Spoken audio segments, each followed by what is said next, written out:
This government meeting is brought to you by Eastworks and our local cable subscribers. Welcome to the City Council meeting for Wednesday, August 6, 2025.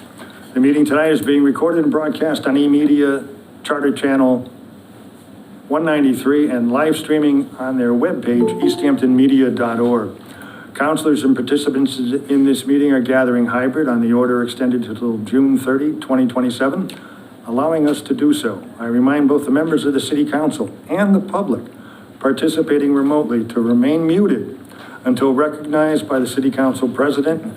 Also, for the members of the public, please remove your camera during the duration of the meeting. So the members of the public, please remove your cameras for the duration of the meeting unless you are participating in a public speak time or the public hearing. Thank you. This meeting is now called to order. Mary Ann? Peg Coniff. Here. Connie Denham. Here. Salem Derby. Present. Felicia Jacek. Here. J.P. Kwasinski. Here. Tom Peak. Here. Brad Riley. Here. Tamara Smith. Here. J.T. Terrell. Here. At this time, I'd like to take a moment of silence for us to reflect, and then we'll have a pledge of allegiance.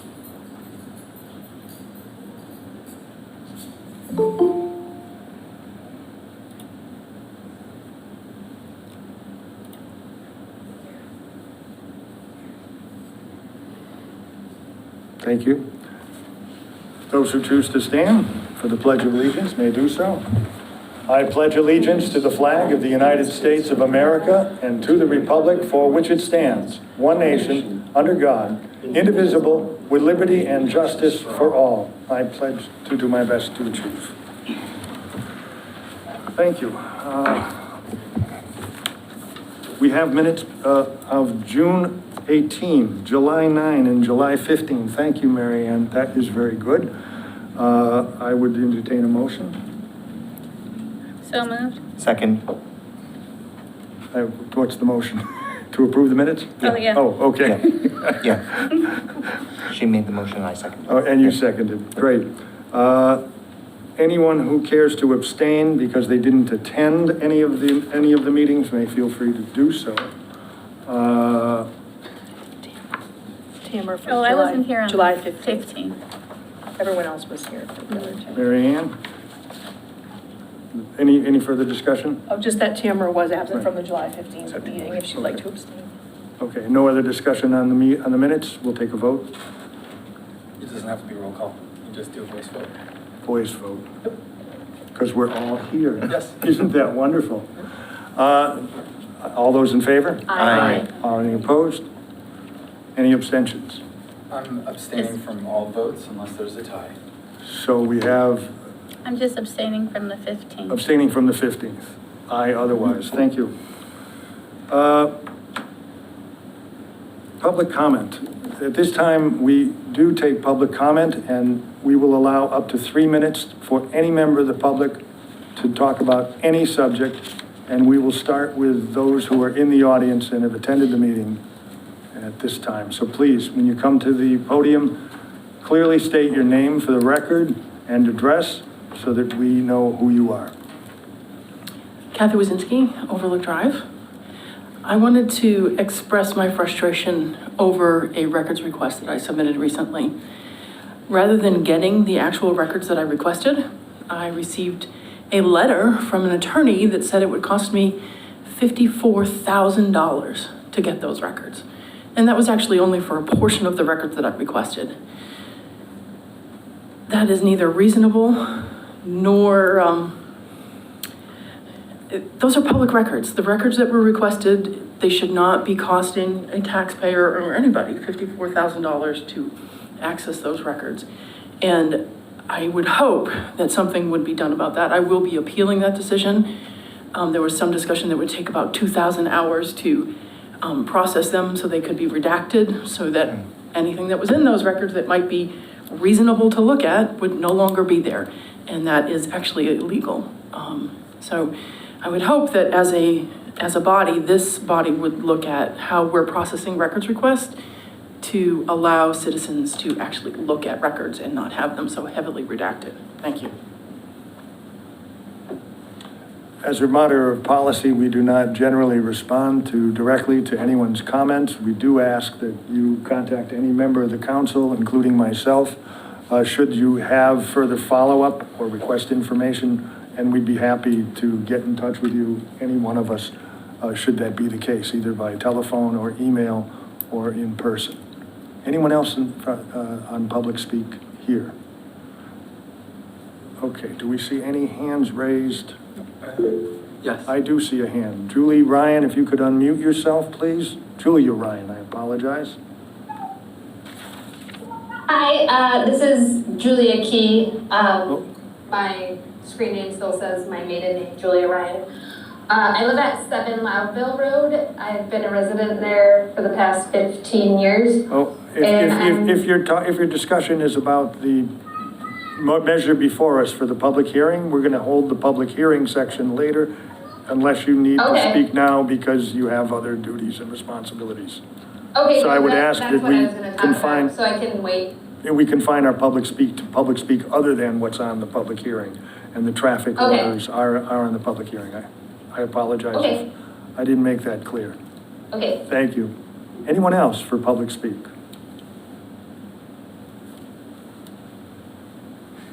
That being said, we have an item. I see no one else. I will close public speech if no one else would like to be involved. Wow, I think that may be one of the shortest public speaks we've ever had. Thank you. Gentleman joined the call, yes, okay. Items for immediate action. We do have a correction of the planning board appointee's position. Ken Iavecchia to a full planning board member and Wendy Taylor Jordan to associate planning board member. I would ask that Councilor Riley, who submitted this, speak to the subject. Yes, thank you, Mr. President, I guess? President. Yeah. First meeting, folks, since becoming.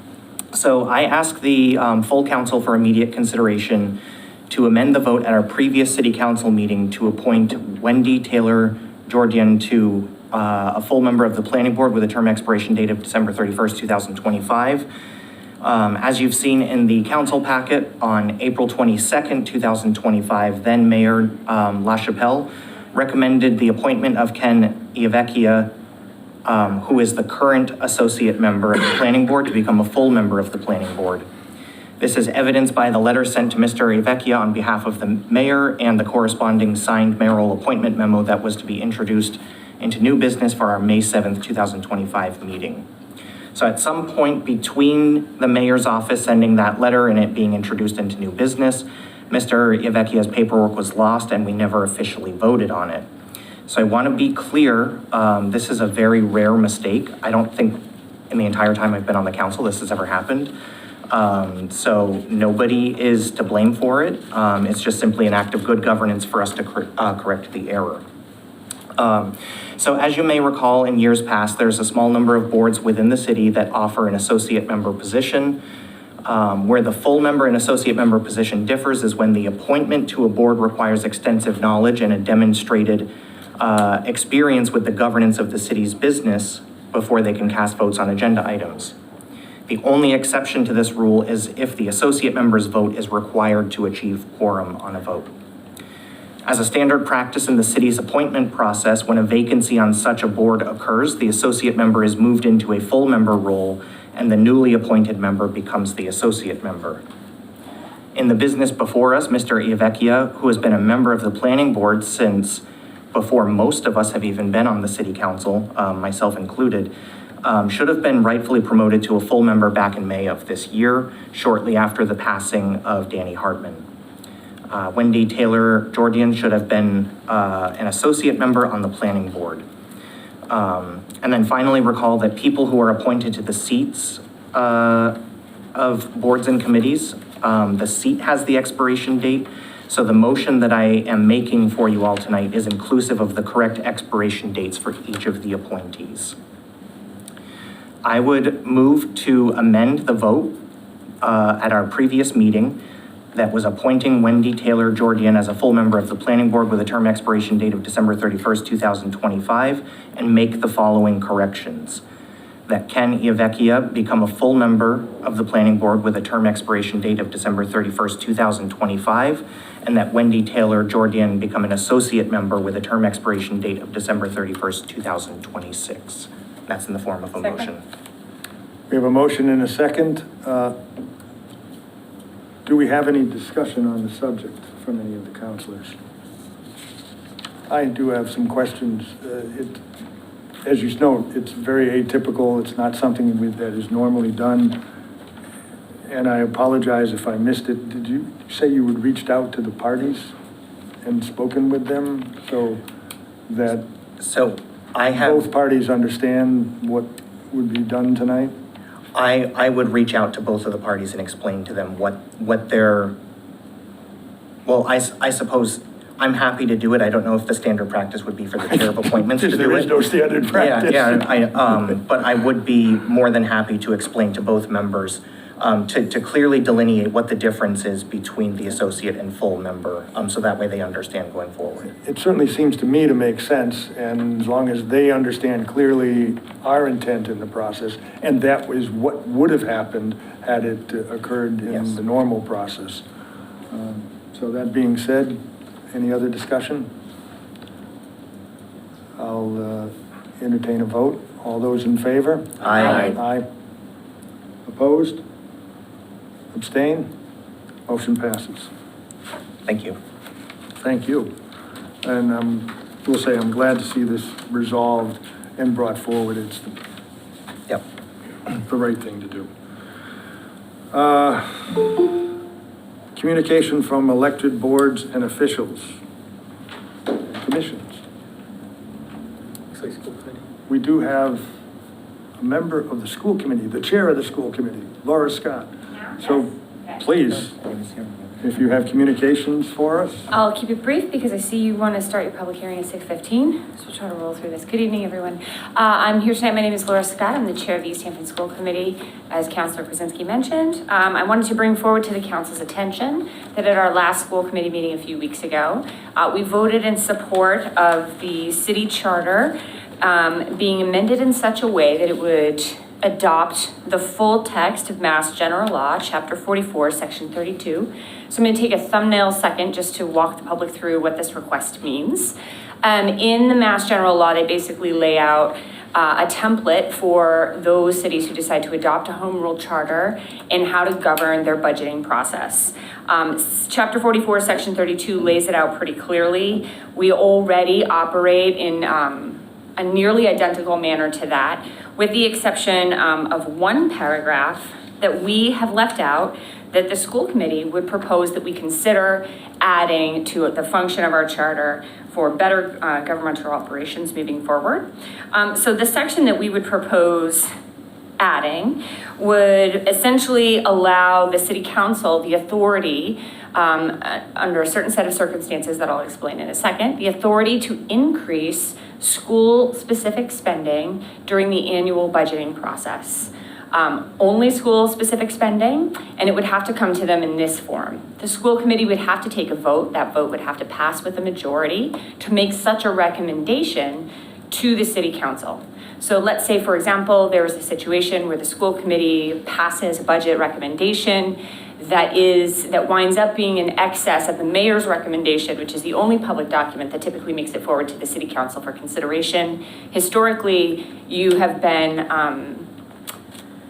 all the words I can think of are inappropriate for a public meeting, unable to do anything with that aside from lower the recommended spending allowances. This would give you the option with that majority vote by a school committee bringing that recommendation forward. It would then require a 2/3 majority vote by the city council. And it would also further require that the city did in fact have that money under the Prop 2.5 allowance to spend. So for example, if the city only took in $20 million in revenue and we were asking for 25, that would be disallowed despite however many votes it might accumulate. This is something I've been discussing with MAA, the Massachusetts Association to try to get some guidance. There are several methods by which we could do this. It appears that none of them require a formal charter review because we are already in line, and this is precedent law at the state level. So what we are asking from you tonight is that you take this under consideration to move it to subcommittee for further discussion. We are interested in partnering with you and supporting you in trying to help to even the balance of power in the city to make it more accessible for citizens, more equitable across departments, and to just spread the wealth of power, as it were. And I don't know if Mr. Derby or Mr. Kuzinski have any questions, or if you just want to cruise along to your public hearing, but that's what we're requesting. Can I ask a question? Sure. Are you going to be presenting that to the city clerk so we can get it in our next packet? I'm happy to. In what, okay. Because that's the vehicle that we would. I would suggest that you speak with at least one of the counselors, and I'd be happy to Oh, yeah, speak with yeah. you So what I about can that, send to you is since not just it the would- text. Any measure would have to be introduced Right. by a counselor or more counselors. Understood, Yeah. and that's what we're asking for tonight. So what I can forward to you is what I have at my disposal, which includes 2 opinions from solicitors, one that was hired by the EEA, which is our teachers union several years ago, and also a somewhat concurrent opinion from the city solicitor at the time, as well as the text of 4432. Please, thank you. All right, thank you so much. That's all I got. Thank We you, look have a good forward to evening. that. Thank you. Anyone else for elected officials, boards and committees? No, okay. We are at 6:16, so it's time for the public hearing. I'll entertain a motion to open the public hearing. So moved. Second. We have a motion and a second. All those in favor? Aye. Aye. The public hearing is now open. This is to discuss an amendment to Article 7, Section 155 of the Traffic Rules and Orders, Appendix A of the city ordinance, to add Loudville Road and Glendale Street to the list of isolated stop signs. So it essentially would carry 2 additional stop signs at that intersection. So I'd be happy to entertain any discussion from councilors at the moment regarding the subject. Any thoughts before we open up to the public? Go for it. Oh, I was just going to say that the Public Safety Committee voted 3-0 to approve this. To approve Send it this. to City Council. Actually, well, sorry. Councilor Ryan. And one additional piece of clarification. It is my understanding, and if the Chair of Public Safety could correct me if I misspeak, but this is also being funded by the state, correct? Correct. Yes, correct. So this is $0 cost to the Right. city of Easthampton. Right. Yep. Thank you. This is also directed at Councilor Terrell. When you guys went through this, did you have statistics of how many accidents we've seen year over year? We did not get that from Director Nuttleman. No, Okay. another time. Okay, just curious. Thank you. You may speak. Councilor Derby. Thanks. Councilor And Derby is please don't- in a unique role here. Please don't make me go over there, but I just want, I think it's, He can speak as a councilor from this seat. When he speaks to us as Yeah. his mayoral position, I would ask him to go to the podium. just another piece of clarification on this. This is, the impetus for this was related to a study that was done by an engineering firm that specializes in traffic safety. And so this was the recommendation from that study. So within that study, there are statistics around accident numbers and types of accidents as well. So just wanted to be sure. Right, this was thoroughly vetted by the state consultant who was paid money to operate, to develop information regarding the intersection.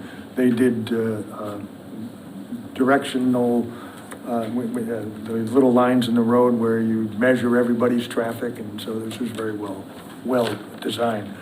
I would ask Councilor Terrell, is there anything else regarding this? I do not have anything else. No. Councilor Dennis? So just for the sake of the public, this would make that intersection a 4-way stop. To make it very clear, it would make it a 4-way stop. Yes, It would okay. add 2 additional stops to the Right, 2 I- stops that are already there. I just, for a visual, for those of us who are visual. For those who are visual like- learners, then that would be important to know. So if I could say, Please. I support this wholeheartedly as someone who has sat at that intersection and almost felt like I lost my life, right? Was gonna lose my life. You know, I see the harm and the danger in keeping the current traffic pattern the way that it is problematic. And so I support this wholeheartedly to ensure safety amongst motorists and pedestrians and cyclists, actually. And cyclists. Thank you, Councilor Dunn. Members of the public, if I would ask you if you would like to come to the podium to speak on the subject, should you care to. You have up to 3 minutes. Anyone in the audience? Again, if I would ask you to please identify yourself Sure. with an address. Yes. So that, First time I've been to a council meeting. My name is Allison Curfey, and I live at 2 Pine Hill Road in Easthampton. Pine Hill is essentially off of Loudville. There is a small street that connects us. And that intersection is tricky. It is definitely tricky, and I think that safety measures are needed. My question comes from a concern about sightlines driving on Loudville towards, Glendale and into town. The speed limit goes from 35 down to 30. There are so many people who don't slow down to that degree. And when you are coming on Loudville towards Glendale, like if you were going into town, the hill blocks the sight line. You cannot actually see over where it is. And so my question is, in the engineering study that was done, was that addressed, and was any report made on that? Because my concern is, just tonight, there were 5 vehicles that were coming. I was the last one. The first one was a bucket truck, a pickup truck, and a couple cars. And if we had had to stop, my car might have been just over the crest of the hill. And if there are people coming at 35 miles per hour or more, because people go fast on that road, I will frankly avoid that intersection if it feels like it's a crowded time of day, if it's a 4-way stop sign, because I'd be concerned that I would be rear-ended. So I'm just interested and encouraging the council to consider whether that part of the engineering design was considered and studied before approving it. Thank you. anyone else from the public for the podium? Good evening. My name is Trevor Chalmers. I live at 11 Loudville Road, very close to that intersection. And I can tell you the sightlines are improved since I first moved there in 2014. They did a whole lot of work on that intersection. It's better, but it needs more, which is why we're having this discussion and why it was approved by the safety folks. So I'm in full support of a 4-way stop. I would love to have people slow down on that road, 100%. And any other safety measures that could be considered, crosswalks. There's going to have to be some traffic pattern changing with like a speed bump or something to warn folks that are used to driving that road, even at normal speeds. So yeah, I fully support any safety measures and sidewalks, of course. I realize that, there's only so much one can do, but I do appreciate your attention on this. Thank you. Thank you. Next.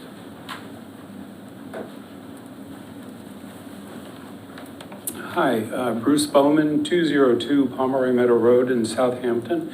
My son and daughter-in-law and 2 grandchildren live on East Street in Easthampton.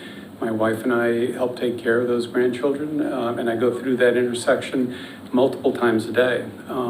That intersection just causes me great angst, and is one of the most dangerous intersections I've ever had to come across on a routine basis. I applaud the installation of 4-way stop sign. My fear is that is not enough. There are not many people who ignore the stop signs. Even they ignore the stop sign for the bridge on Pomeroy Meadow Road that is out. So I would hope that there might be some enforcement or some mechanism to enforce, and I wholeheartedly agree with a speed bump on Loudville Road. But thank you very much for your attention to this. Next. Anyone else? from the online folks, let's see, do I see hands? Just go to the top of this list right there. Mary Brown, you're first up. If you could identify yourself and your location, please. Since not everybody's name is as portrayed, I'd ask you to unmute also. Yes, hi, I'm Mary Brown. I live at 9 Loudville Road. I've been involved in this process since December, and I'd like to just speak about a few things. I'm very pleased that the four-way stop has been approved. Like everyone else has said, that that intersection is very dangerous. When someone said that people don't stop, and I was thinking that they also don't, what they do is they don't stop on the stop line either. They pull out, which makes things more dangerous. In the recent past, I've noticed more, I live right on the road and I'm retired, so I see a lot more of what's going on out there. And I've noticed a lot more pedestrians, a lot more people jogging, bicycles, and e-bikes. And I noticed that the cars, even though they want to go around and leave the 4-foot space, they still don't really want to slow down, and it's pretty dangerous out there. So I believe that we need at least crosswalks at that intersection so that people can at least cross there safely when the traffic is stopped.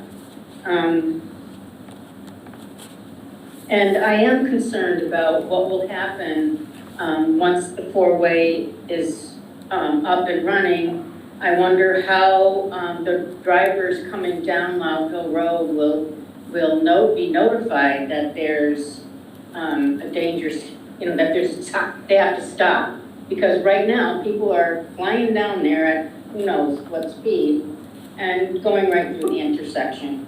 So I don't know what the answer to that is, but it surely has to be done in a good way.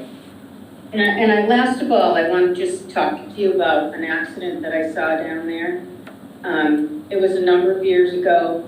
I was walking down the road and I saw a bicyclist coming down from Upper Loudville Road, and I noticed he was going pretty fast. And from what the police said, he had the right of way. But someone's sight line was, they weren't able to see him coming, and they turned in front of him, and he ran right into that car, and I heard it, and I saw it, and it was horrendous to see someone in the middle of that intersection on the ground and in serious pain. And that's just one of many examples that I think many of us could give. If you live close enough, you hear the accidents, you see what's going on, and so I'm very grateful to everybody who's worked on that four-way. If you could finish your For me, thoughts. it's a beginning. Thank you. Thank you. Julia, if you could unmute, please. Thank you for waiting, and I appreciate that. No problem. I'm Julia Key. I live at 7 Loudville Road. And yeah, I agree with everything Mary and Trevor said. They're my neighbors, just the first and second house up Loudville from us. But we've been there for the past 15 years, and we were there when they did the major rework about 10 years ago. We have not seen any substantial decrease in accidents at the intersection. So I do think that this four-way will help, and I think it's a great step in the right direction for safety. And I agree, we should try to implement more safety measures in the future, but I think right now this is great, and I'm really happy it's happening, and I just wanted to voice my support. Thanks. Thank you. Nicole Morrison.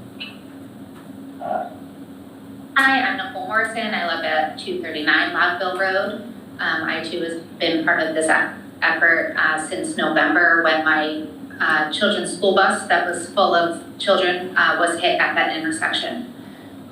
This is an intersection that school bus travels every day. It's an intersection that my family travels every day, and it's been a dangerous intersection the entire time it's been there. I truly appreciate all the work that the council and the city has done to try and pull data. There was work done to improve the sight lines 10 years ago. Given the data from 10 years prior and the past 10 years, there hasn't been a significant change in the decrease of accidents there. I think that the four-way stop would start, but I think it's just at a starting point. There may be more that needs to happen. There will be more that needs to happen for pedestrian safety and for the safety of everybody that travels through that intersection. I would ask that the city make a priority to keep the data at the forefront to see once this four-way has been installed, are we seeing an improvement or is there more that needs to happen? And thank you for your time. Thank you, Nicole. Anyone else from the public at this time? Before I close the public section, I would like to hear from Mr. Nuttleman, our DPW director, regarding if he could just review quickly the process. It looks like Julia raised her hand again. Yeah, I see, Julia, your hand up again, and I don't know if it was raised or left. It was left. Julia, okay, the hand's down. So I would ask Mr. Nuttleman to join us and discuss the process, how we got here, where we are, and answer any of the public's questions. Mr. Nuttleman? I saw you were here earlier. Good evening, everyone. I'm Greg Nuttleman, the Director of Public Works. So we have been discussing making some safety upgrades to this intersection for some time, and then Mass DOT came out with what they call a materials procurement program, and basically it was an opportunity for us to have the intersection evaluated by their engineering consultant, which we had done. They found that it qualified, and they were able to then fund all of the necessary signage for the conversion to take place. So in terms of the signage that you're talking about, could you describe for the public what type of signage they'll have and what type of warning they'll have in advance, and so that we understand that? Sure. So it looks about 527 feet from the stop bar that will be installed on Loudville Road coming from the Westhampton direction. There'll be a sign that says new traffic pattern ahead, a stop ahead sign about 427 feet. Coming from the other approach from the Glendale Bridge side, we will have a new traffic pattern ahead at 430 feet and stop ahead at 330 feet. And we'll also supplement all that with our message boards and some cones or lane delineators in the center of the road, and then work with the police department to make sure that there's some a stronger level of enforcement out there, and just a police presence, so people are paying a little more attention as they approach the intersection once we get the new pattern installed. How much advance notice will there be before the actual stop sign goes up? Will it be, a week, 2 weeks, 10 weeks, 6 weeks? I'd probably have it out there for about a week. I wouldn't want to put it out too long and have people get a little kind of tone deaf to it. So about a week. That would kind of remain to be seen. We're supposed to have the materials by the end of this month, and then from that point we have 90 days to get everything installed. So we're certainly not going to drag our feet. We'll get it done as soon as we can while the weather's good. So. I'm not so sure we can do anything about the stop line. My understanding of the law, and please correct me, and I see some officers in the room, I would ask you to help us with this. My understanding of the driving rules, and I'm not an expert at this, is that you come to the stop line and do your stop. It is at that point you count 1, 2, 3, or 1001, 1002, 1003. And then, all the time, of course, you're looking and checking to see if it's clear to go, and if it's clear, then you would move forward. At that point, my understanding is you could move forward in the lane to kind of get a better line of sight or a different view, and that may account for, depending on the intersection, another 2 feet, 3 feet, it could be 4 feet, depending on what's safe to do as you move forward. Please feel free to jump in and correct me if I'm mistaken in any of this, because I want people to clearly understand, no measure that we do in this regard is going to be perfect. We do our very best to make it as safe as possible, and our officers do their very best to make the enforcement as necessary to be helpful to the public for public safety purposes. I wish I could say, wave a magic wand and everything would be perfect. Well, this would have happened a long time ago. And I wanted to personally thank all of those who participated in the process. It was noted from December on that you've been working on this. It's a long process, and change takes time. And sometimes it takes more time. We'll do our very best, and we look for your feedback as we proceed. Regarding pedestrians jogging at that intersection, crosswalks are not the subject of the discussion, but that's something that we could begin that process of setting up and considering. And I'm sure our public safety committee would be happy to just think about that and have it be brought forward. Let's see, data review. Any further, we talked about data review, line of sight. Councilor Denton. Thank you, Mr. President. I know it Interim sounds. President. You'll take I'm not some sure if it's interviews. interim acting. Director Nettleman, I just had a quick clarifying question. So you said that there was new signage coming from Glendale direction and Westhampton direction. Is there signage coming from Upper Loudville Road that's going to indicate a new traffic pattern? Yes, from both approaches. Okay, I just want to be clear. Okay, thank you. Anyone else? I will entertain a motion. So moved. Second. And second. You want to read the motion? Yes, I'll read it. I move to amend Article 7, Section 1-55 of the Traffic Rules and Orders, Appendix A of the city ordinances, to add Loudville Road and Glendale Street to the list of isolated stop signs. The following language is to be added: Glendale Street at West Street and Palmer Meadow Road northbound, Loudville Road at West Street and Palmer Meadow Road southbound. Second. Now it's. Thank you for the second, and thank you for the formal motion. Is there any further discussion on that motion? Any further statements? I just did want to say that I travel that intersection most often, many times a day.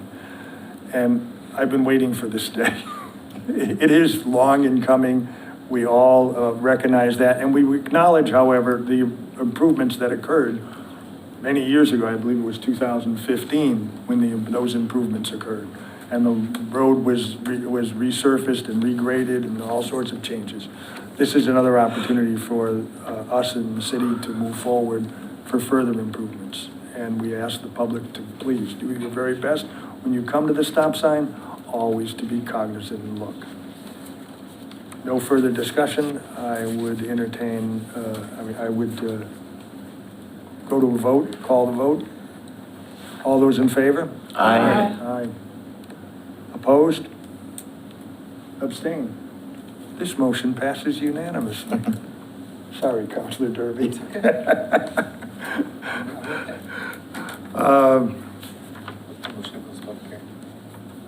A motion to close the public hearing. Thank you. Second.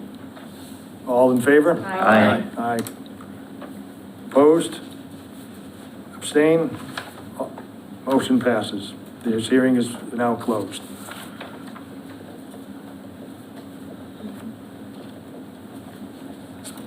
The Next matter we have is a proposed charter amendment, and I have the letter, but I'd like to report that out of rules, so I will do it at that time. Mayor Communications. Councilor Derby, you have a different, did you bring your other hat tonight?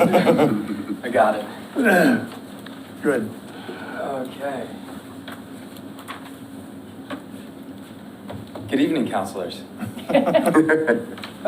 Interim Mayor Derby here. I want to get this out of the way first.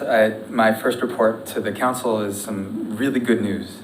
And that is the introduction of our new treasurer, Brooke Johnson. And we are very lucky to have Brooke.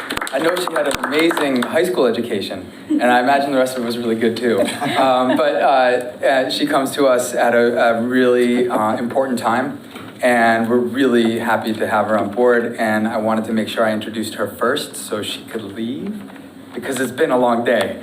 We've been in meetings since really early this morning, so I wanted to make sure I got that one. So welcome to Brooke. And as you all are aware, we've had a vacancy in the treasurer position for a significant amount of time. And as the mayor now, it's fallen on my plate to try to look at the financial picture. So that's taken up a significant portion of my time so far. And I'm pleased to report that we are making some pretty good progress. We had a very fruitful meeting this morning with Munifin, which is our contractor, trying to get caught up on some of the backlog that we've had because we were without a treasurer for so long. So again, welcome to Brooke, and thanks for being here tonight. So I did want to just give an update. We haven't had mayoral updates in a long time. And so I figured I'd just set a new standard here, which used to be the standard. And that is letting you know how everything's been going from the corner office. Coming into this was a really interesting opportunity for me. And it's been an amazing learning opportunity so far.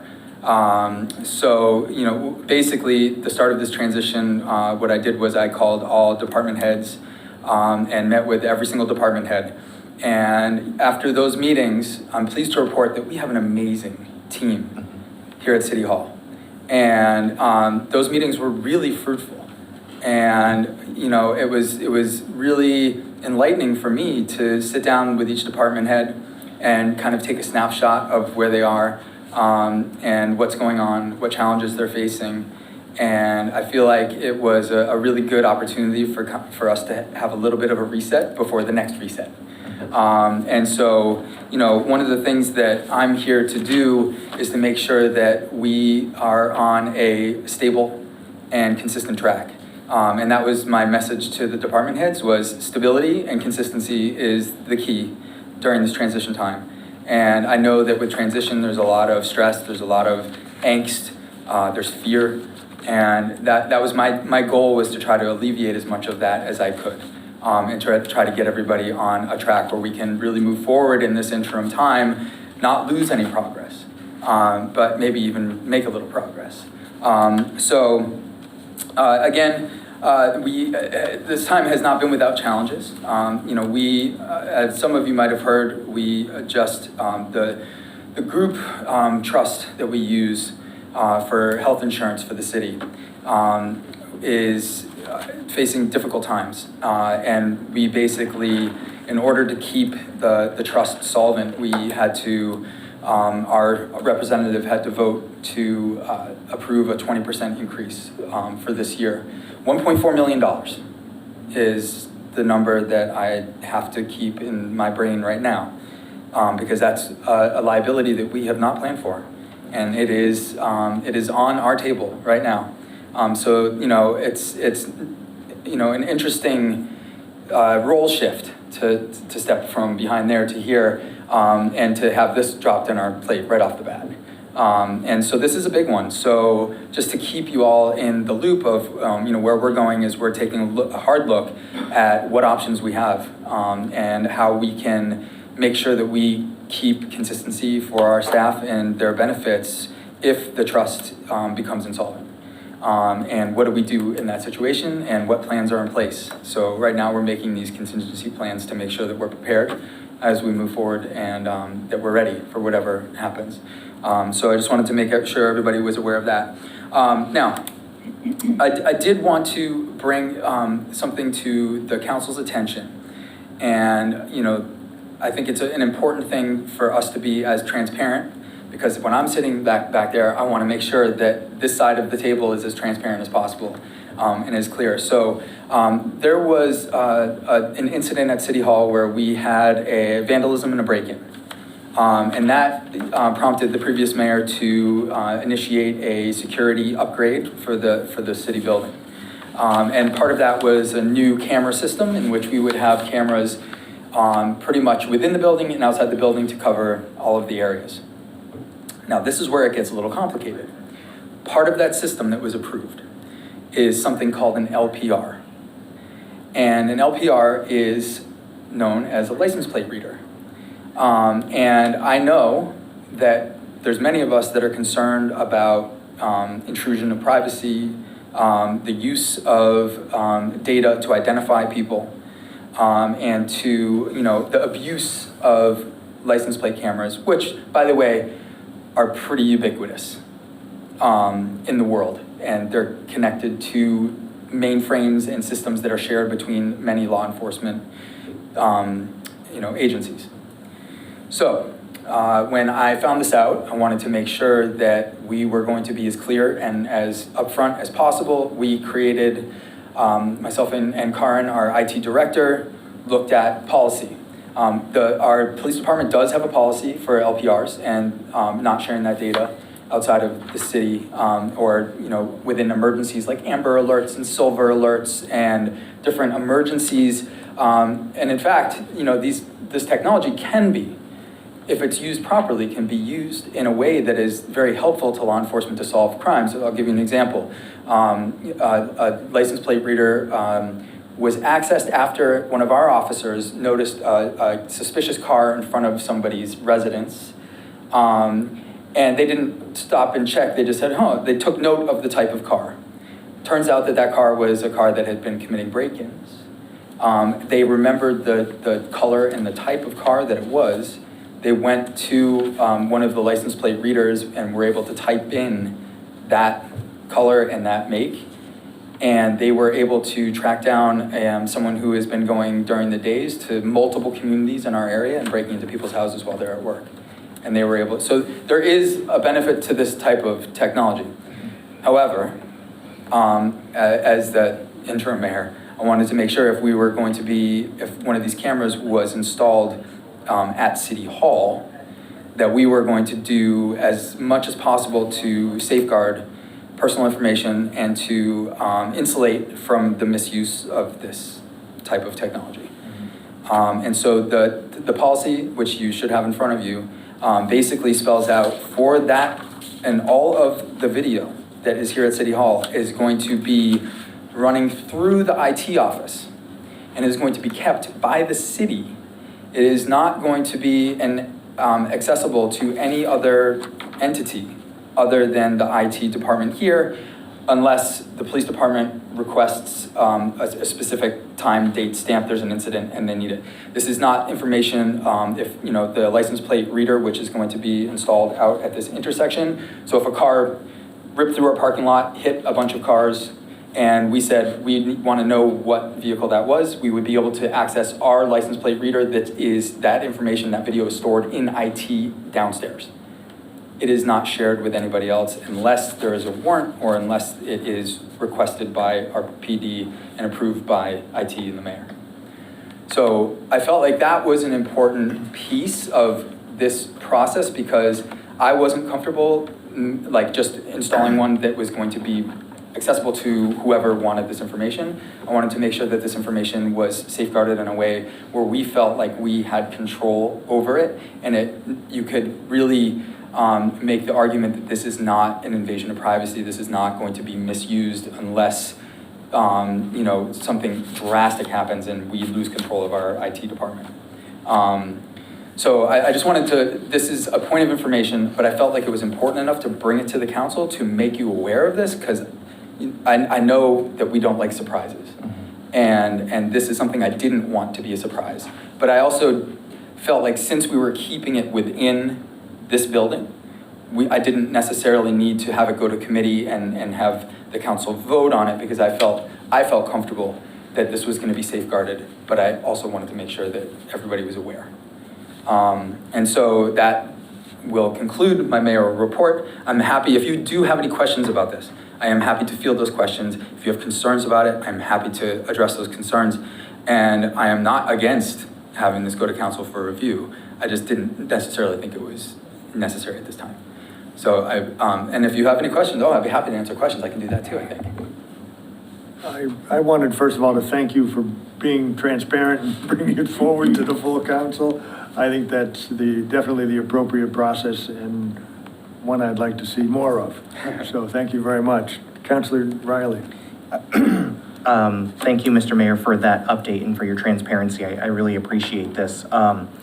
So I guess my question that I have for you is, so recently in the appointment committee, we did a pretty thorough examination of, Supreme Court laws and Mass General laws and certain policies that guide or prevent our police department from collaborating with ICE and Homeland Security.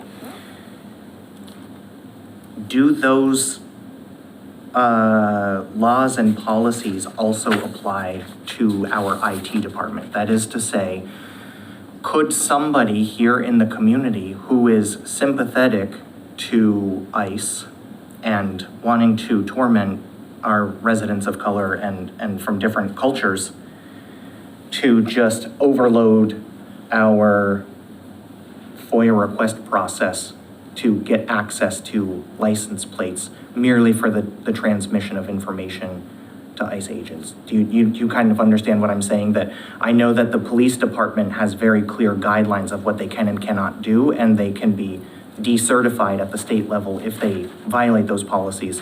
What is the process that prevents a member of the public from engaging in that type of work as well? I think that's a great question. And, I think that I will do my best to answer that now, but I do think that it is worth a little bit more investigation, which I will take on. But I do believe that if there was a FOIA request for this, because it would have identifying and personal information, that the license plate would probably be redacted. Okay. So I just want to, that was the impression that I got when we were sorting this. And I believe that, and I would have to double check, but I believe that really the only way to access this unredacted would be to have a warrant.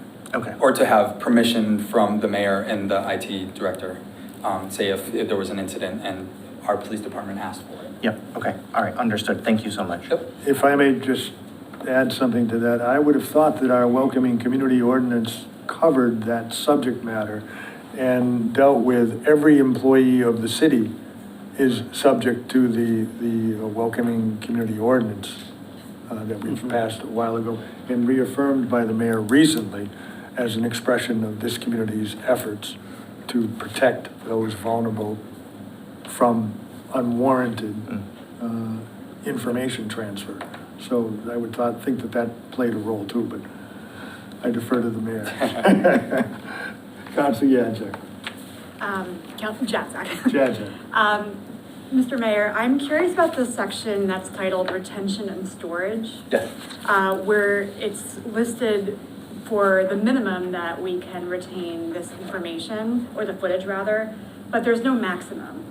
And I'm curious if that was on purpose or if that's something that maybe we want to build into this policy. So I think the maximum is dictated by the fact that it's a looping. So I think it has a certain, depending on the size of the hard drive, it will automatically start to override itself over a period of time. So, and I can't remember the number of days, but I believe it's a couple weeks where it would get to the footage would get to the end and then it would just start recording over the initial footage. So we're not going to be keeping this forever and ever and ever? Not going to be keeping it forever, nope. Thank you. Yep. Councilor Denham. Thank you, Mr. President. Just a quick question, clarifying question. If the cameras were intended to address the security of the building, why were they stuck at the intersection? So I think that the consultant that the previous mayor hired found that that potentially would be one of the main intersections that someone that was coming from 50 Payson would go, because it's a 360 camera. So if you are going out this entrance here and we have cameras over here that would be able to catch the vehicle pretty well. But if they're coming out here and then racing through that intersection, this special type of camera was able to capture that. So I think that they felt like that was the most appropriate place to capture the most coverage for this building. And so that was a decision that was made by the contractor that is designed the system, the security system. Councilor Coniff. Just a point about the welcoming community ordinance, which is why I think what you're talking about, Mr. Mayor, is important. The community ordinance is about employees assisting ICE. A public records request from the public would not have that distinction tied to it. So it's very important that we not give that information out. So I'm pleased that it's going to be, hopefully, you'll get back to us if it's not, redacted, because that is personal identifying information that is not part of FOIA. Right, and I mean, if you think about, like, you know, our schools have cameras. Right. And if you FOIA'd a school about a fight that happened at the school, you're not getting that video, right? Because it's identifying, you know, the individuals, and we can't do that. Right. But I will make sure that I double check. Okay, and if that is not the case, I will come back. Okay, thank you. And make sure that I am clear about that. Thank you. I just wanted to say that, of course, we can review that policy at any time, subject to submission by a counselor. Yep, that's true. Counselor Derby? Oh, my apologies, Mr. Mayor. Hey. Mr. Mayor. Yeah, this guy. Thank you so much. I did want to follow. I did want to follow up on one Sure. on one issue that was you were in the middle of, and I thought was very important to the community and was very well attended and discussed a few weeks ago. And this had to do with the 6 employees that had their salaries, essentially their hours cut. And despite significant testimony by a number of department heads that said those hours were needed. And I was wondering if you could give us an update on that, what your thoughts were on it, and if you're at liberty to say anything about it. I'll say what I can, which is this was one of the very first pieces of information that I talked with department heads about to get their perspective and you know what the impacts were. And I have talked to some of the employees, and I have talked to our HR person. As of right now, there is ongoing impact bargaining, and so. I can't really say too much other than it is on my plate, and I can't take any action at this moment because of the bargaining that's happening, and it is something that I am paying very close attention to, and that I feel that is important. And those are for the pay plan employees. There was you know, a department head that had their hours cut, and I am meeting with them tomorrow to discuss reinstating those hours. Mm-hmm. Which would be our city auditor. And correct. Which was not part of the pay Not plan. part of the impact. Not part of the pay plan, but another person whose hours were cut. Yeah. So I wanted to remind the mayor that I believe it's the will of the council to provide as much strong support for those persons and their position. I'm well aware. Thank you. Yeah. Thank you. Just a reminder. Yeah. Thank you, Mr. No more questions? Thank you, Mr. Mayor. That was one of the best mayoral communications I remember in a long time. Thanks for that. Appreciate that. Council communications, announcements, standing committees, announcements. Any announcements? Councilor Riley.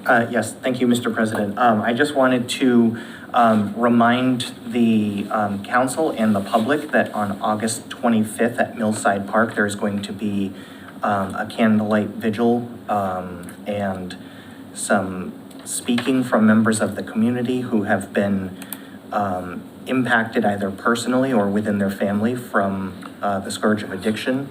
I would strongly encourage people to show up in support, or if you have lived experiences that you would like to speak from. I think that it is very impactful to have leaders within our community to open up about those personal experiences, and to be able to relate with the public. So I will be there in attendance. And I just think that it would be a very important thing for us to attend, to just kind of engage in a healing process and a support process.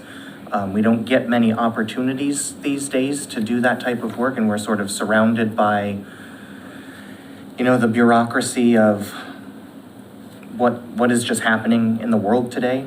And this would be a nice break to just be human with one another and to just be in the moment. So again, August 25th, 6 p.m. to 8 p.m. in Millside Park.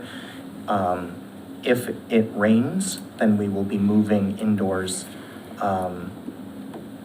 for that session. So if anybody has any questions, you can reach out to me. Happy to get you in contact with the folks who are organizing and doing the sort of administrative task of putting everything together. Thank you. Thank you. Anyone else for announcements? Finance Committee report. Councilor Pete.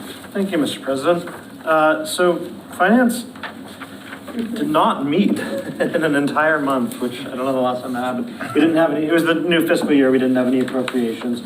We have one thing on our agenda, well, we have a couple things, but there's this this item about Ferry Street on our agenda, but speaking to the planning office, there was a sense that just with vacation schedules and whatnot, there wasn't going to be a great, well, particularly that this meeting was not going to be a great meeting to have a public hearing about it. So we hadn't posted for it yet. We hadn't advertised for it yet, so we just didn't do it. But we're thinking that in September we'll meet about that. We'll have probably, I think that the likely thing is that we'll probably advertise for a public hearing in our first September meeting and have a public hearing for it in our second September meeting is my guess on what the timeline is going to be. The sense I got from them is that while it is important, it is not deeply time sensitive. So, So are we thinking the September 5th, September 17th, I believe? I think that that's probably what we're shooting for, but I don't want to commit to that quite yet. Okay. But we're not thinking of September 6th. We are not thinking of September 6th. September 3rd. Okay, right. Yeah, so.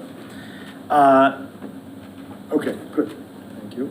As a point of order, we've been, between presidents, going back and forth about whether we should read in new business during committee reports or at the end of the meeting, so I have to ask your preference. I'm gonna wait on new business until it's point in the agenda.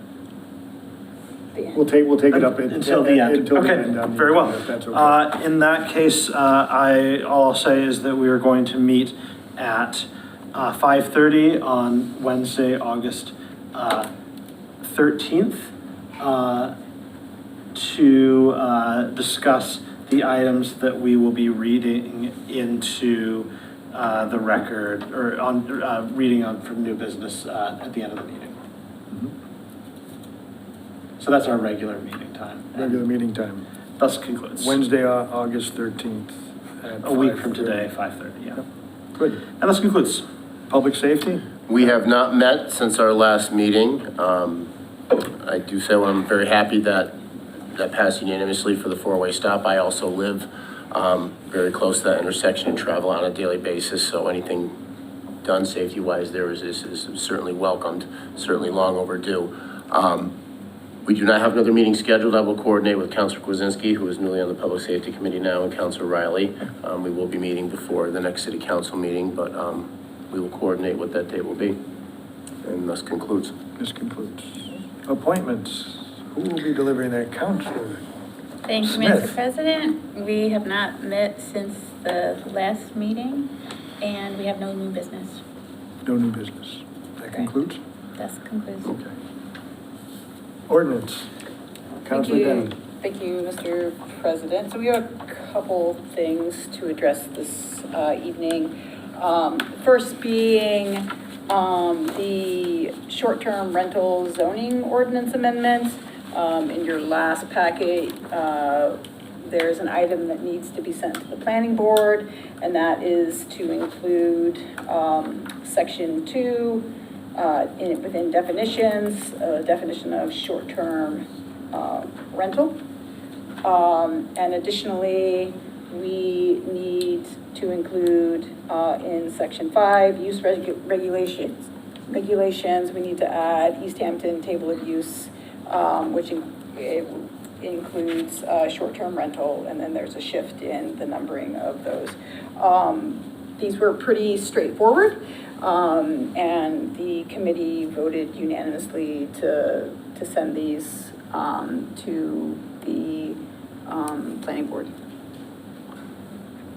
So the committee voted to send them to the planning board? Correct. And do we need a vote here? Correct, to send it to the planning board, and at the planning board will review it, and then we will set a joint hearing, and at that time, there will be discussion about it, and then we will vote on it, and then it will come back to city council. So I would entertain a motion, and then any councilor comments? So moved. Second. I have a motion and a second to move aforesaid item to the planning board. Any further discussion? All those in favor? Aye. Aye. Opposed? No. Abstain? No. Item is moved. Great, thank you, Mr. President. And the second item that we discussed, well, let me stop for just a second regarding the short-term rental general ordinance. Now that we have a new mayor, that means we have a new member of the committee. And so we will have to meet to bring that committee member, who is President Kwasinski, up to speed on the work that has been done regarding that. So there's been a lot of discussion around that. So we will, at our next meeting, we will bring him up to speed on that. So just so folks know where we are with that particular process. The second item that we need to discuss is the establishment of a citywide committee regarding the September 11th, 2001 tribute. The committee reviewed the proposal. We made two changes. One, it's not an ordinance because then we would have to change our charter. So we just made it a citywide committee that we will vote on this evening, hopefully. And so that was one item of change. And the second item of change was we moved from regarding duties and responsibilities, part number 2 of phase 1, it was identify a location on the property of the public safety building, and we changed that to identify a location within the city where the tribute shall be placed. But the committee will identify those locations, which could include public safety building, and they will bring those recommendations back to the council. We voted 3-0 to establish this committee for the purposes of creating this particular tribute. I have spoken with, and there's members of the police department here, I have spoken with both the, and our veterans agent is here as well. To them, they're looking forward to this, and people are, I think, eager to move forward on this. So, any questions? Just a point of clarification, Councilor Denham. What we will be voting on tonight is the establishment of a committee. Correct. Okay, thank you. Any further questions? I would entertain the motion to establish the committee. Second? I would entertain the motion. Oh, so moved, That sorry. would be appropriate. I thought you were saying. Yeah, no. Second? Any further discussion at this point? No? All those in favor? Aye. Opposed? Abstain? Hearing none. Motion passes. Great. The committee is established, and we'll turn it over to Mayor Durbin at that point. Excellent. All right. There's a few other items on here. These other items have taken quite a bit of time. We are kind of slowly working on them. They are on the back burner, but they are being addressed. I do have 2 items that I need to extend 90 days. And that is the request for a temporary moratorium on sewage sludge fertilization at Easthampton, although we have a new business item that will help with that. And then the second one is a request to review zoning ordinance amendments regarding short-term rentals. So in the form of a motion to extend those deadlines by 90 days. Second. I have a motion and a second to extend the deadlines. Any discussion? All those in favor? Aye. Opposed? Abstain? Motion passes. Great. And our next meeting will be August 21st at 5 p.m. in conference room 1. And that's everything that our committee has for council this evening. Thank you. Property. Thank you again. Councilor Heath. Yeah, so property did not meet in the month of July. I'm not sure we met in the month of June either. No, I think we did. Yeah, we did. But anyway, so we have 2 items on our agenda. One is a request regarding flags on public property, and the other is referral for disposition for the town lodging house. Both of these items have expiration dates in September, so I think it's good for us to meet and see if we can get at least the town lodging house done. To that end, we're going to be meeting also on August 21st at 6 p.m. in whatever room we can find to discuss those items. And that concludes. Thank you. Let's see. Rules and government relations. We did have something to report out, I'm glad to say, after much hard work and more time than I'd like to see on such a thing. The new mayoral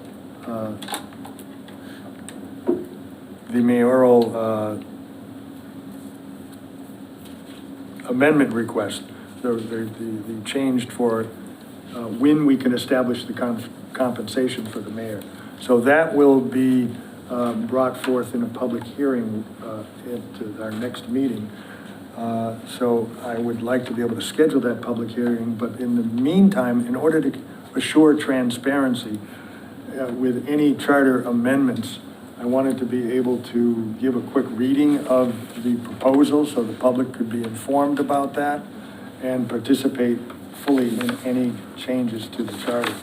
There would be a short section regarding definitions, and we would change the definition of the elections to add a section, quadrennial regular city election. The words quadrennial regular city election shall mean the regular city election held every 4 years in November, just prior to the mayor's regular term of office at which the mayor is elected. That's new language. The remaining language would still be included, just changing from biennial to quadrennial, which changes our current charter. What we're trying to do is to catch up between the 2-year cycle and the 4-year cycle and be clear when the discussions regarding compensations would be appropriate. Section C would talk about the city council shall by ordinance establish an annual salary for the mayor. No ordinance increasing. Now, we've added also the language or decreasing, which is not in the current charter, the mayor's salary. Sorry, just addressing here no ordinance increasing or decreasing the salary of the mayor shall be effective unless it shall have been adopted in the first 12 months of the term for which councilors are elected. The additional new language would say in the third year of the 4-year regular term. So that would mean that the mayor's compensation would be a subject of discussion during the 12 months of the third year of the mayor's quadrennial cycle. So the 4-year mayoral term, the ordinance must provide that such salary becomes effective in January of the year following the quadrennial regular city election. That's notice to the public of this matter. It will be advertised and we will hold a public hearing on it at our next meeting. I'd like to schedule that public hearing for September 3rd at 6:15 in these chambers. Mr. President, Yes, how did the committee vote on this? good point. We voted unanimously in favor of it. And I will also add that this was vetted by the city attorney. So we ran it by the attorney. There were several discussions involved. And so that those are important points to know. Okay. It must, if we choose to accept this charter amendment, then go on to the state legislature for further review and approval at that level, and then would come back to us. So it would be sent to Councilor Gomez, State Representative Gomez, and then move forward from there, coming back to us, hopefully for approval. This concludes the Rules and Government Relations report. Do you want to, I don't think there was a second on that motion to set the public hearing. Yeah. So I'll second it then. Second, we have a second. Thank you. All those any discussion? All those in favor? Aye. Aye. Opposed? Abstained? Motion passes. This concludes the Rules and Government report. New business. Councilor Peak, we have some finance matters that have been brought to us. We do. And some were brought to our attention most recently, so. Sure. Yeah. This week. That's just the handwritten, I didn't have a photocopy of the veterans interdepartmental transfer. Okay. Well, why don't we do this one first? I'll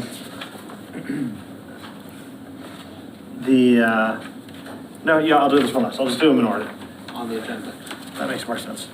Okay, so I'm going to make a series of, I'm going to read a series of these in its first reading. I'm going to do so in the form of a motion, and I'm going to set a public, and that same motion, I will be setting a public hearing for these, the following items for our first meeting in September. I'm blanking on the date. September 3rd. September. Yes, the 3rd of September at 6:15 in these chambers. All right. Request is hereby made for approval of the following appropriation. Amount requested, $699,985 to be transferred from capital stabilization to be transferred to Main Street redesign transfer in for trust. The amount requested will be used for the following purpose.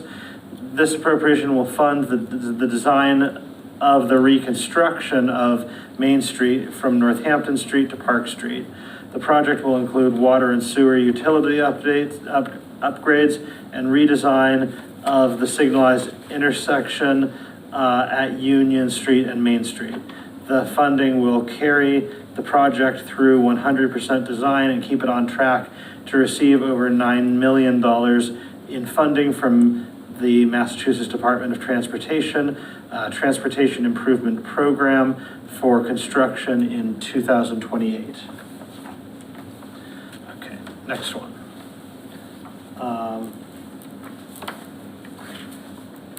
Request is hereby made for the following appropriation. Amount requested, $264,500 be appropriated from CPA undesignated fund to be appropriated to spray park. The amount requested will be used for the following purpose. The funding would be used to renovate and improve the Nautuck spray park. Got to say, CPA, that's a really cool project. Next one, request is hereby made for approval of the following appropriation. Amount requested, $250,000 to be appropriated from CPA Reserve Fund to be appropriated to skate park. The amount requested will be used for the following purpose. The funding would be used to design and construct the Easthampton skate park / all wheels park.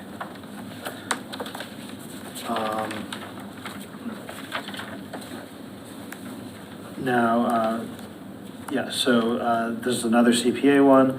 Request is hereby made for approval of the following appropriation. Amount requested, $14,500 to be appropriated from fund balance reserved for historic resources. That's a CPA account. To be appropriated to park historic designations. The amount requested would be used for the following purpose. The funding would be used to pursue national and state historic designations for Brookside Cemetery and the Daly Field Comfort Station. And finally, in a very first handwritten one, request is hereby made for approval of the following appropriation.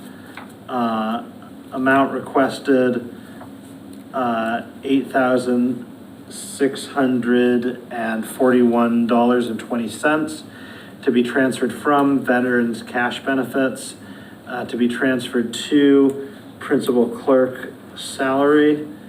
The amount requested will be used for the following purpose. The transfer will be used to fund the unfunded hours associated with the veteran services principal clerk position. Second. So if I understand correctly, you're asking for all of these to be transferred to finance on all matters. And for the first matter? For all to set a public hearing. To set a public hearing for all four. I think in the month of August we can handle it. We'll be voting on sending to committee and setting a public hearing? Correct. Second. Second. I have a motion and a second. Any further discussion? All those in favor? Aye. Aye. Opposed? Abstained? Motion passes. Good. You'll have a busy meeting. Which is good. It'll be another one. Let's see. Proposal for mayor and clerk to create an appointment committee handbook. Yes. Councilor Riley brought this forward. I would ask you to explain. Yes, thank you, Mr. President. So over the last year or so, the previous members of the appointment committee were working on laying out all the different criteria for what constitutes a correct or incorrect appointment to specific committees. Over the last, 4 or 5 years or so, there have been simple clerical errors where people were accidentally appointed to places where they shouldn't be, or residency requirements have changed for certain committees. So really the intent is to create a handbook that explains all of these things, committee by committee, what the requirements are, who can be appointed, for that document to be housed in the mayor's office, the clerk's office, and for the city council. So that way, when we are making appointments, we know exactly who we can appoint, and to ensure that we don't replicate errors that have occurred in the past. The second piece of this action request is to establish a code of conduct for all of the city's appointees. We have had issues in the past where people who were appointed to certain positions did not engage in the level of morality and ethics that is required of city councilors, school committee members, the mayor, and employees of 50 Payson Avenue. And I just feel that with now over 200 people who are appointed in these positions that engage in a pretty significant majority of the city's business, that they should also be held to the same ethical standards and guidelines as everyone else. who serves the city. So the purpose would be to iron out a draft of the language and then to resubmit it into the full city council for the Rules and Government Relations Committee to do the final crafting and put it in the rules where it should belong, so. So you're suggesting a process where this be referred to the appointments committee? Yes, to be able to craft the language first. With the intent of bringing it back for further review by the rules committee? That's correct. And for establishing any rules or procedures that are necessary in addition to the production of the handbook? That's correct. And to approve the handbook? I would Right, presume yes, by the of course. council. Yeah, the handbook would have to also be approved by the full city council. Right. And I've done a majority of that work already, but really what this agenda item serves for is to be able to have a designated public work session or work sessions for the appointment committee, the clerk's office, and the mayor's office to be able to look at the entire appointment process from start to finish to find out what works, what doesn't work, what could we do to improve it, and then have that final document that irons everything out that says, now going forward, we're all clear, this is what we will do. This is not solely to correct errors, but it's also important for, policies to sunset in local government and to reanalyze them to figure out if they actually still serve the purpose that they were intended to serve. So this is that attempt to do a pulse check and make sure that the process is actually as efficient and equitable as it could be. I heard you mention school committee and city council, and I thought maybe you were referring to the ethical standards involved and not to set standards for the council or for the school committee. That's correct. Or other elected officials, but to set standards for those appointed. That's correct. So that way they are in a similar level of compliance with everybody else who serves the city of Easthampton. As an appointed official. Yeah. Any other thoughts or questions for Councilor Riley? Well, I would actually caution any further discussion just because this is just an agenda item. I meant about the agenda item and referring it to the committee. Okay. All right, thank you. That's what I was referring to. Okay. Yes, thank you for the clarification. We don't want to be on the up and up here. So I'll entertain the motion to move. Okay, so then I move to send the proposal for mayor and clerk to create an appointment committee handbook to the appointment committee. Second. We have a motion and a second. Any further discussion? Councilor Smith. For a point of clarification, are we allowed to have a different publication other than the charter rule as a rules? Like, would these be recommendation or would they be new? I would assume that anything that came out of the handbook would incorporate anything that was already incorporated in the charter. So it would cover, the charter would be the defining, like the Constitution of our city. So that would be incorporated, I would presume. Is that your understanding, Councilor Riley? Yes, we would not be changing anything like to say, for example, there are certain, I don't know that this is the appropriate time to talk about this.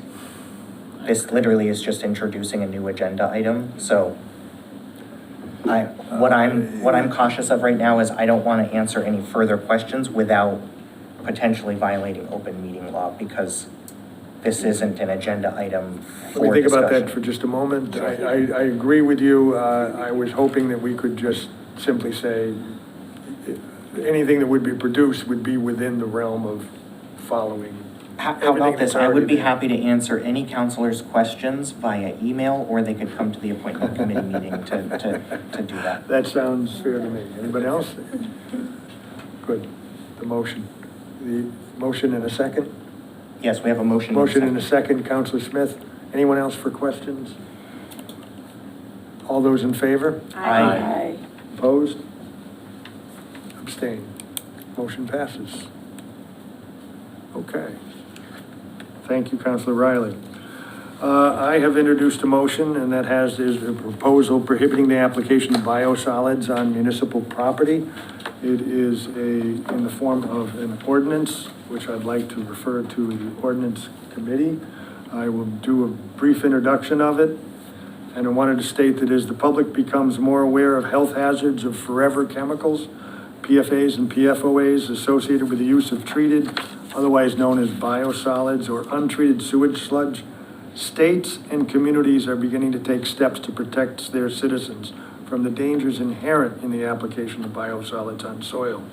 By restricting the use of biosolids on municipally owned property, Easthampton will be leading the way toward a healthier and stewardship of municipally owned properties, and will be protecting the soil for all present and future residents. This would be a matter that would cover applications of biosolids and sewage sludge within the city on city property.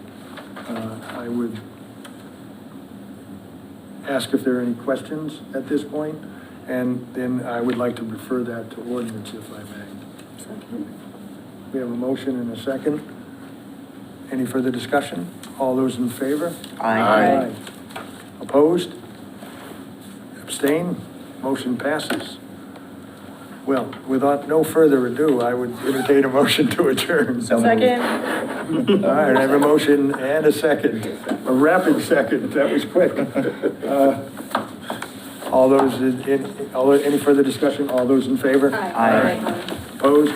Abstain? Motion passes. This meeting is concluded. Thank you.